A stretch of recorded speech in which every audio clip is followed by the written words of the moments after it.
Baik. Assalamualaikum warahmatullahi wabarakatuh. Waalaikumsalam warahmatullahi wabarakatuh. Bismillahirrahmanirrahim. Alhamdulillahirabbil alamin. Wassalatu wassalamu ala asyrafil anbiya'i wal mursalin. Sayyidina wa maulana Muhammadin wa ala alihi washabihi ajmain. Ba'du. Yang saya hormati tim pengelola diklat online, Pak Budi Mariono, MPD MSI, Bapak Ibu peserta diklat online dimanapun Anda berada, di Boyolali terutama ya, diklat pada tanggal 31 Desember ini di akhir tahun, insya Allah besok sudah Tahun baru. Sehingga mudah-mudahan pada sore hari ini kita workshopnya lancar mengakhiri tahun 2020 ya. Bapak dan Ibu sekalian peserta workshop yang saya hormati, ada beberapa hal penting ya tema kita ini kaitannya dengan penulisan jurnal itu ya, jurnal sebenarnya khususnya untuk penulisan jurnal itu sebenarnya barang mudah ya, namun perlu ada implementasi. Jadi workshop saya ini kalau tidak ada produk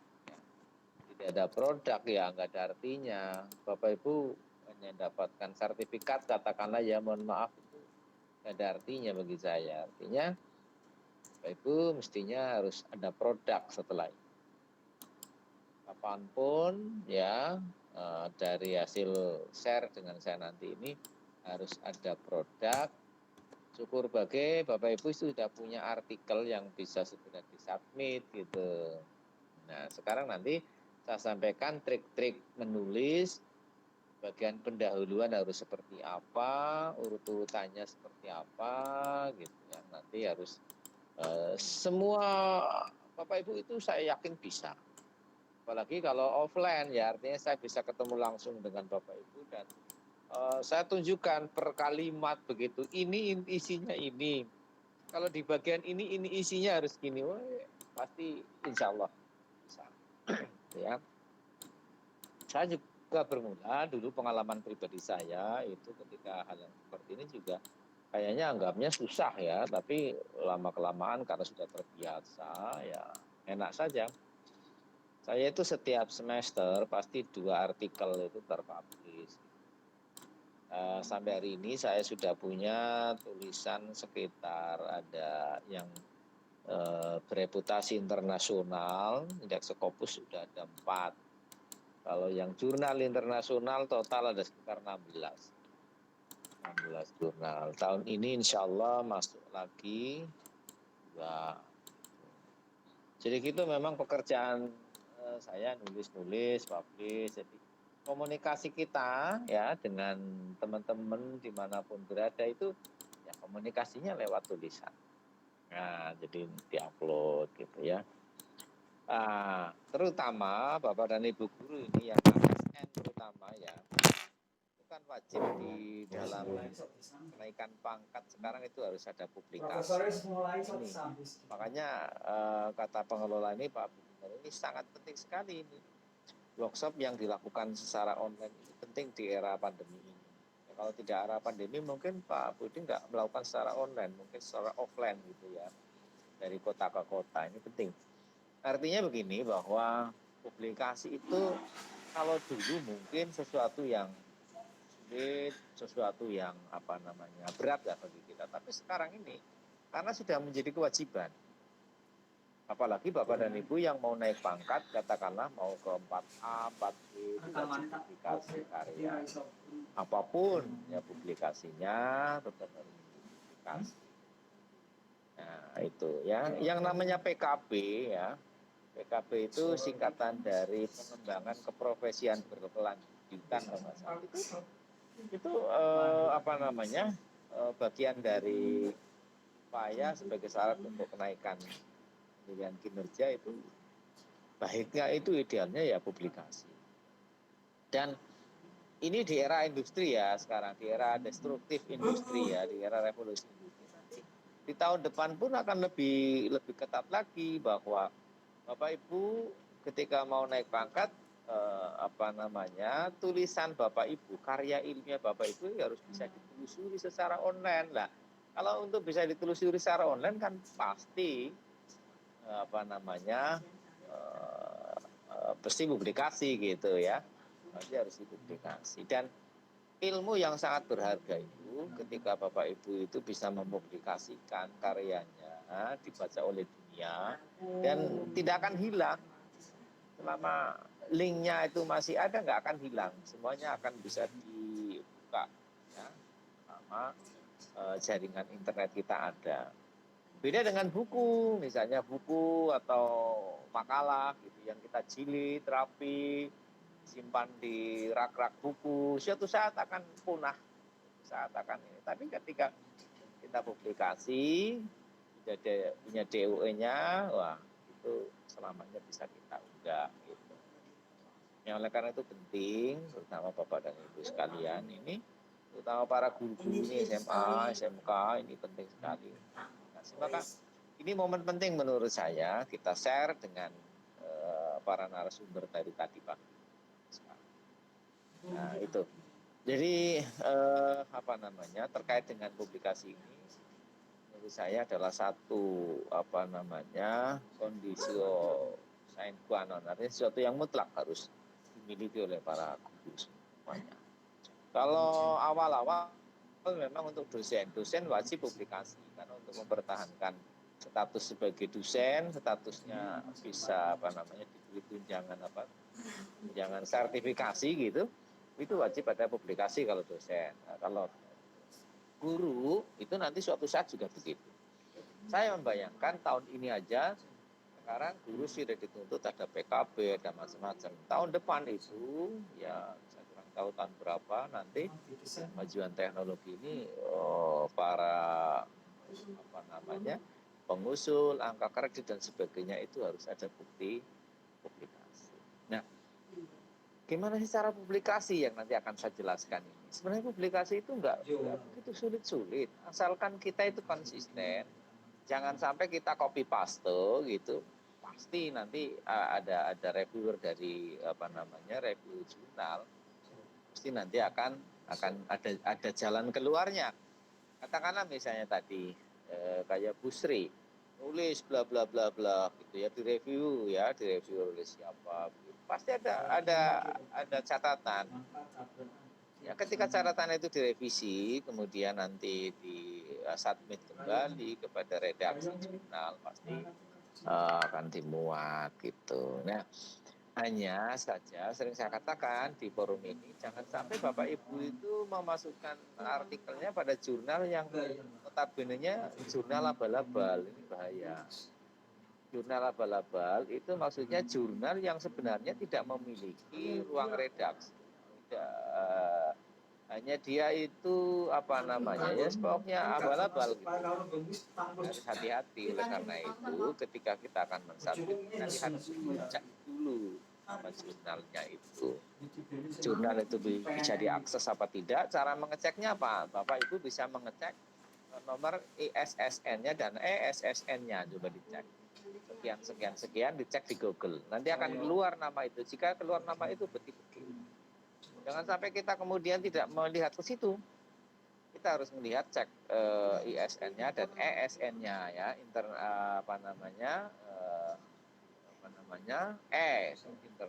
ISN dan ISN. Semuanya harus dicek di Google. Kita akan melihat. Nanti ketika diklik di Google akan keluar. Jika di Google itu tidak ada, ya kita harus waspada, itu jurnal. Dan di era sekarang ini jurnal itu tidak boleh yang namanya jurnal bentuknya head copy, nggak boleh. Jurnal itu dijilid tidak ada. Pokoknya jurnal semuanya online. Jadi kita hanya mengirimkan URL-nya kepada penilai, alamat linknya.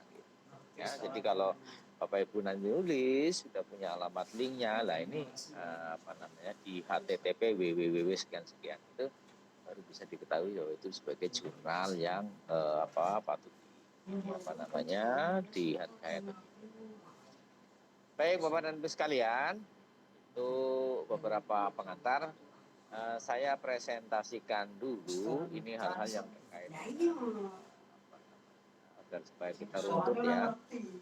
Runtut. Nah, coba kita ini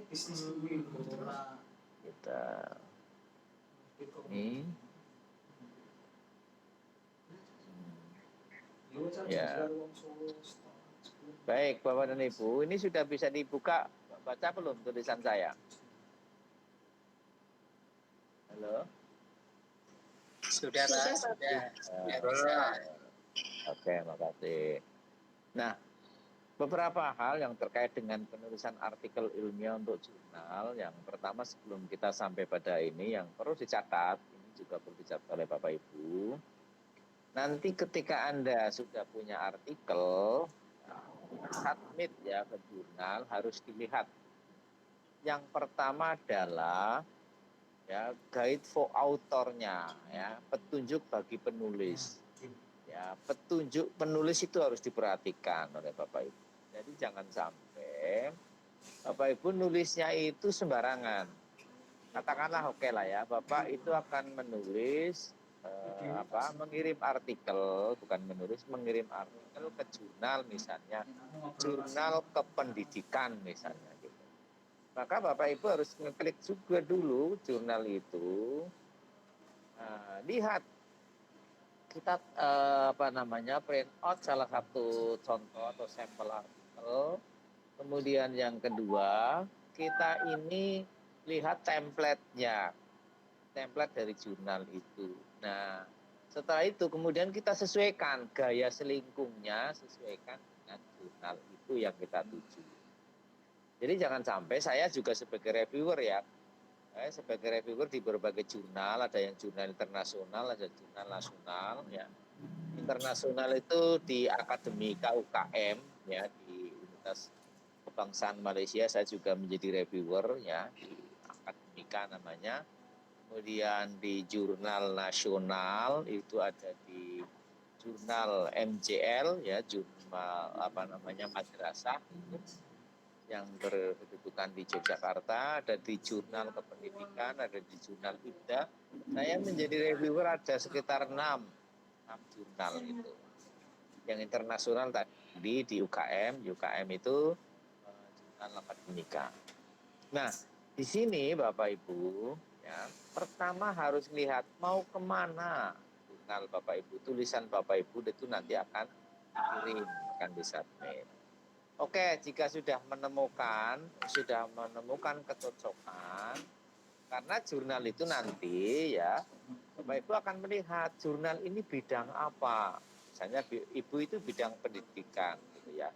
Maka jangan menulis di jurnal yang non kependidikan, misalnya jurnal ilmu murni, jangan sampai. Ya masuklah ke jurnal pendidikan, misalnya ya jurnal education atau jurnal pendidikan atau apa gitu ya. Nah itu pertama ya. Yang kedua tadi cek salah satu sampel artikelnya, terus cek di template-nya. Baru kalau sudah seperti itu kita sesuaikan artikel kita. Nah sekarang bagaimana artikel kita? Nah ini berikutnya saya satu persatu nanti agar supaya kita lebih runtut ya. Penulisan artikel ilmiah. Nah, pertama saya katakan penelitian dianggap belum selesai, belum final jika belum dipublikasikan. Ketika Bapak Ibu itu punya PTK, ya, Nun Sewu, punya PTK, kemudian sudah buat laporan yang laporannya tebal, mungkin 150 sampai 200 halaman katakanlah begitu. Itu bisa dirubah menjadi sebuah artikel ilmiah. Yang dari 150 halaman itu kita ambil paling banter itu adalah sekitar 15 sampai 20 halaman. Kan gampang sebenarnya. Nah, apa yang harus dirubah nanti satu persatu kita jelaskan. Nah, oke ya, harus dipublikasikan. Kan nanti saya alasannya kalau tidak dipublikasikan akan segera punah dan mungkin dimakan apa namanya sermet-sermet lah katakan. Tapi kalau dipublikasikan Anda bisa melihat kapanpun dan dimanapun ya. Sekarang apalagi sudah punya Android di mana-mana bisa melihat ini loh artikel saya, bisa diunduh, bisa di-share, bisa didetek mengek gitu ya. Oke, baik. Kemudian masing-masing jurnal tadi saya katakan mempunyai gaya selingkung sendiri yang dapat diikuti pada penulis-penulis yang menerbitkan karya ilmiah. Jadi yang namanya gaya selingkung itu adalah model olah ya dari masing-masing artikel, masing-masing jurnal yang Bapak pilih. Ada yang menggunakan huruf kapital judulnya, ada yang tidak gitu ya. Ada yang abstraknya 150 kata, ada yang 200 kata gitu ya, nanti kita hitung, kita lihat harus itu. Jadi nomor titik 2 ini penting menurut saya untuk kita pahami, jangan sampai kita ini menulis tapi gambling begitu, jangan sampai, pasti akan direject. Nah, penulisan artikel ilmiah merupakan jembatan antara peneliti dan pembaca. Penulisannya membutuhkan teknik khusus ya.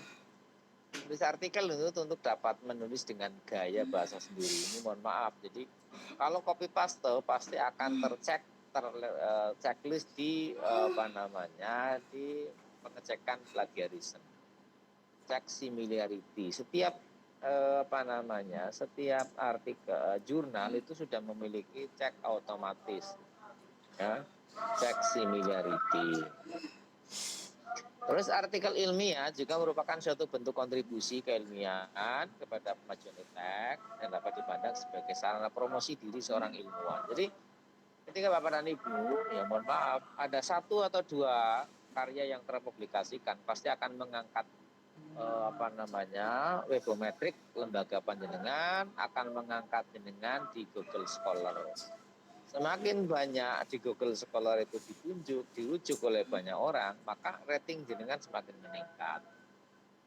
Itu. Jadi, tapi ketika Bapak Ibu sebagai guru tidak pernah ada tulisan yang masuk ke Google Scholar minimal, itu ya tidak bisa kita lihat ya reputasi dari keilmuan. Oke, nah ini mulai Bapak dan Ibu. Ini saya tulis internasional. Ini beberapa artikel memang saya sering internasional, tapi oke lah kita pokoknya yang intinya penulisan artikel ilmiah begitu aja, enggak masalah ya. Pertama introduction ya, jadi setelah judul kita introduction itu apa sih? Introduction itu ya pendahuluan atau pengantar. Ini yang penting Bapak Ibu. Introduction itu biasanya halaman yang paling dibaca oleh reviewer. Nah, karena itu tegas, jelas, ya, tidak bertele-tele. Nah, caranya riset masa lalu, riset masa kini, di mana gapnya? Nah, jelas di introduction itu atau LBM itu nanti harus ada gap yang jelas. Anda di mana? Biasanya 3-4 paragraf. Nah, kebiasaan kita atau saya sendiri menulis panjang lebar termasuk memasukkan sesuatu yang sangat umum. Nah, di akhir paragraf jelaskan tujuan atau hipotesis yang akan diberikan. Nah, ini gini Bapak Ibu, saya ulangi lagi. Ini introduction karena penting sekali. Ya. Jadi introduction itu ya, itu harus jelas. Di situ menunjukkan gap. Gap itu bisa begini Bapak Ibu. Jadi misalnya Anda menulis tentang pendidikan karakter misalnya begitu. Pendidikan karakter. Maka di alinea pertama kita nggak usah berbicara yang bertele-tele, misalnya Indonesia termasuk negara terkorup di dunia, macam-macam. Indonesia termasuk negara yang misalnya pendidikannya indeksnya paling rendah di bawah ini nggak usah, itu terlalu jauh. Kalau itu laporan boleh, tapi kalau ini nggak usah. Jadi langsung pendidikan adalah bagaimana ya memanusiakan manusia gitu dan sebagainya. Upaya untuk memanusiakan manusia salah satunya dengan pendidikan ya untuk membentuk watak dan sebagainya. Terus kemudian ke karakter, pendidikan karakter. Nah, pertama itu idealitas ya, di alinea pertama idealitas, sesuatu yang secara teoritis itu memang harus begitu. Pendidikan karakter merupakan benteng, misalnya gitu. Pendidikan karakter itu menjadi benteng bagi segala bentuk pendidikan, karena bentuk karakter itu adalah menurut siapa bla bla bla bla bla bla bla bla. Ya, setelah itu Bapak dan Ibu, ini di paragraf 1-2 lah ya katakanlah. Nah, paragraf yang 3 Bapak Ibu dan 4 itu sudah apa namanya? Kalau tadi idealitasnya, paragraf 3-4 itu adalah realitasnya. Nah, realitasnya ada gap enggak di sini nanti. Nah, setelah teori disebutkan begini, maka berikutnya adalah realitasnya. Dalam kenyataannya gitu, karakter, jadi apa namanya, karakter putra putri kita atau karakter para siswa atau karakter apa namanya masyarakat sekarang masih belum apa namanya mengarah kepada karakter atau yang baik. Banyak terjadi misalnya pertarungan antar pelajar gitu ya, banyak terjadi mabuk-mabukan di mana-mana dan seterusnya dan sebagainya. Nah, itu harus ada bukti dari mana itu data itu. Nah, ini idealitasnya, apa ini realitasnya. Kalau idealitasnya berarti teori.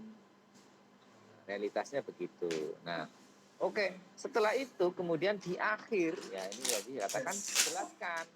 Nah, riset ini selanjutnya akan memaparkan misalnya strategi apakah atau mungkin model apakah yang sangat relevan untuk membentengi karakter atau untuk membangun karakter.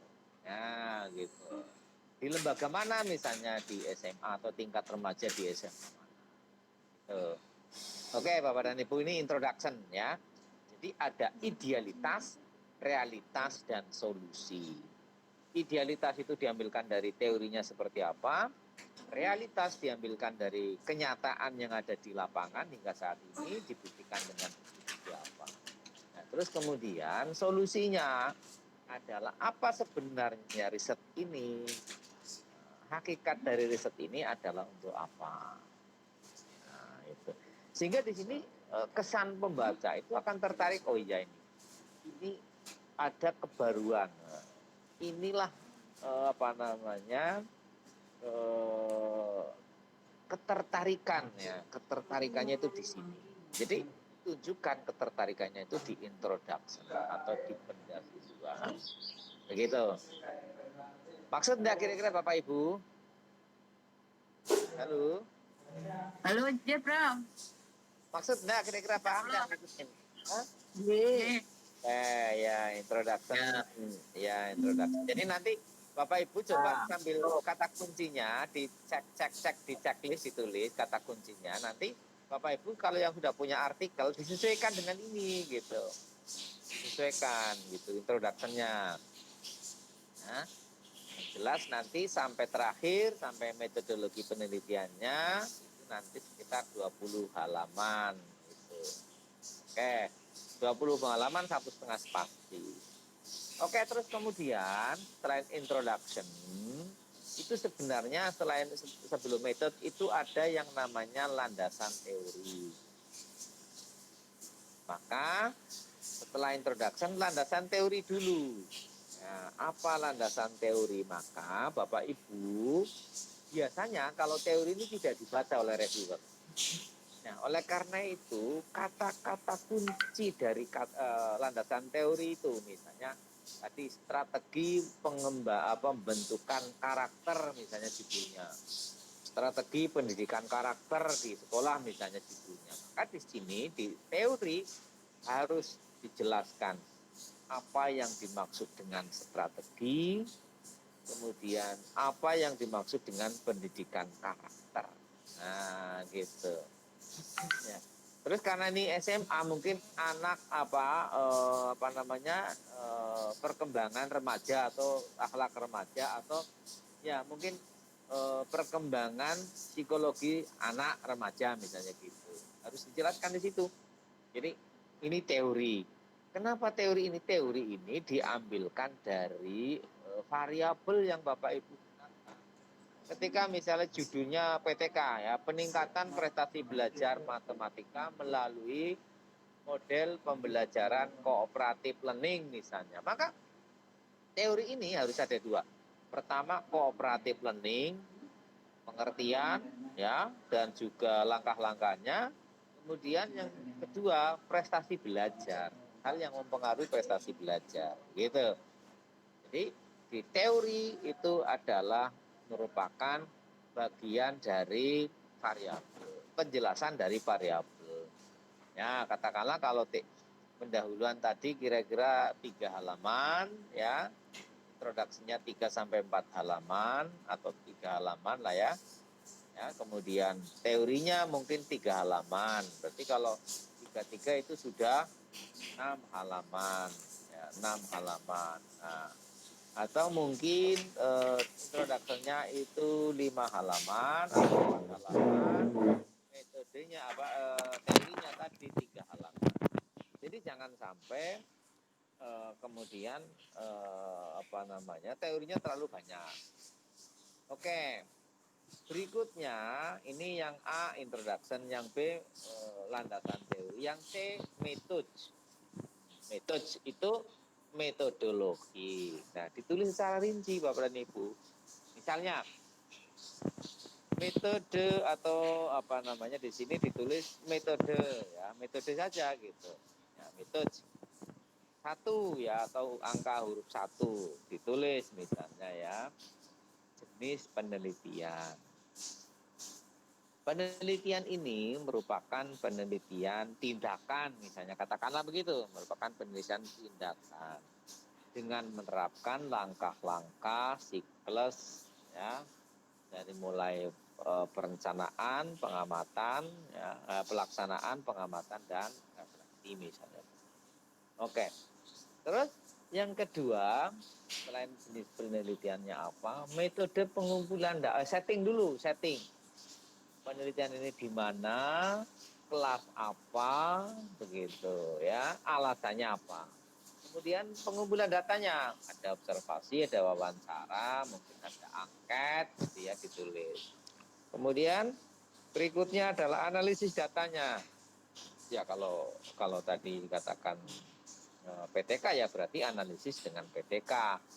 Riset ini dengan menggunakan 3 siklus misalnya. Di sini di laporan publikasi itu boleh kita katakan misalnya 3 siklus atau 2 siklus boleh. Karena apa? Ini sebuah bentuk laporan. Bandingkan dengan proposal yang akan Anda lakukan ketika awal misalnya. Itu nggak boleh menjudgment bahwa ini 2 siklus, 3 siklus, nggak boleh. Tapi kalau di sini karena memang sudah ada laporan. Gitu. Oke. Terus berikutnya, ini intinya, results and discussion. Ya, temuan-temuan dan pembahasan. Ya, tapi ada juga jurnal yang tadi ya dipisah antara penemuan-temuan dan pembahasan juga ada ya. Ini tergantung, makanya harus juga kita melihat gaya selingkungnya jurnal. Oke, result and discussion. Ya, temuan-temuan dan pembahasan.